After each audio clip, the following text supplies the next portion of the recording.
नमस्कार. सातारा जिल्ह्यामध्ये अंमली पदार्थाच्या बाबतीमध्ये प्रचंड प्रमाणात वाहतूक होते, कंझम्पशन केलं जातं. याबाबत जिल्हा पोलीस अधीक्षक माननीय Tushar Joshi sir, upper police अधीक्षक वैशाली कडूकर मॅम, उपविभागीय पोलीस अधिकारी सुनील साळुंके सर यांनी आम्हाला गुन्हे आढावा बैठकीदरम्यान धडक कारवाई करण्याच्या सूचना देण्यात आलेल्या होत्या. त्या अनुषंगाने काल पाचगणी पोलीस ठाणे हद्दीमध्ये एक गोपनीय बातमीदारामार्फत आम्हाला मिळालेल्या माहितीनुसार आम्ही मिळालेल्या माहितीचा आशय वरिष्ठ अधिकारी यांना कळवून स्थानिक गुन्हे अन्वेषण शाखेचे वरिष्ठ पोलीस निरीक्षक श्री देवकर सर व त्यांच्याकडील पथक यांना कळवून आम्ही एकत्रित काल रात्री छापा टाकलेला आहे.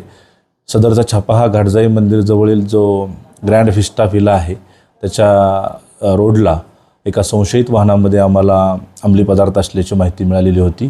त्या अनुषंगाने आम्ही सदर छाप्यादरम्यान आम्हाला कॅप्सूलसह 13 ग्रॅम आणि विदाऊट कॅप्सूल 10 ग्रॅम असा कोकेन सदृश पदार्थ मिळून आला. त्या पदार्थाची चाचणी फॉरेन्सिक टीमनं जागीच करण्यात आलेली आहे. सदरचा मुद्देमाल हा जवळपास 5 लाख रुपये किमतीचा आहे मार्केट व्हॅल्यूनुसार, आणि इतर साहित्य, मोबाईल आणि वाहने असे एकूण 42,85,000 रुपयेचा मुद्देमाल आम्ही सरकारी पंचांच्या समक्ष काल त्याच ठिकाणी जागेवर जप्त करण्यात आलेला आहे.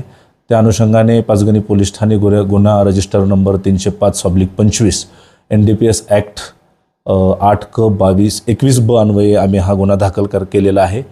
10 संशयित इसम आम्ही अटक करण्यात आलेले आहे. सदर इसम यांना आम्ही मान्य न्यायालयात हजर करत आहोत आणि पुढील कायदेशीर तपास करत आहोत. सगळे इसम जे आहेत ते कुठल्या शहरातले?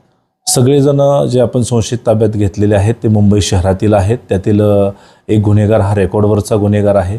त्याची इतर साथीदारांचा आम्ही रेकॉर्ड चेक करत आहोत. याची पाळेमुळे खणून काढण्यासाठी स्वतः माननीय SP सर, ॲडिशनल मॅडम आणि LCBचे PI देवकर साहेब असे आम्ही एकत्रित पथक करून त्याच्या मुळाशी तपास करणार आहोत. या अनुषंगाने मी पाचगणी परिसरातील सर्व नागरिकांना, जनतेला आव्हान करतो आहे की 31 डिसेंबर आता जवळ येऊ घातलेला आहे आणि आपल्या सुंदर स्वच्छ अशा पाचगणीला, पर्यटन नगरीला या विळख्यातून वाचवण्यासाठी आपल्याला मिळालेली माहिती ही पोलीस दलाला तात्काळ द्या. त्या अनुषंगाने आम्ही सर्व जे प्रायव्हेट विला, बंगला, हॉटेल चालक आहेत या सर्वांना आम्ही एक नोटीससुद्धा इश्यू करतो आहे की अशा पद्धतीचे काही तरुण अंमली पदार्थाची वाहतूक करून हॉटेलला, विलाला मिळून आल्यास यावर आपलाही स्वतःचा निर्बंध असावा. याप्रमाणे आम्ही त्यांना नोटिसीद्वारे BNS 168 नुसार त्यांना सूचना करीत आहोत. आणि पाचगणीतील नागरिकांनी आवाहन केलेलं आहे की आम्हाला याची माहिती आपणापर्यंत आल्यानंतर तात्काळ कळवावी. आम्ही सर्वजण पाचगणी आणि महाबळेश्वर परिसरातील या आपल्या पर्यटन नगरीला अंमली पदार्थापासून दूर ठेवण्यासाठी पोलीस दल सर्वतोपरी प्रयत्न करेल. थँक्यू.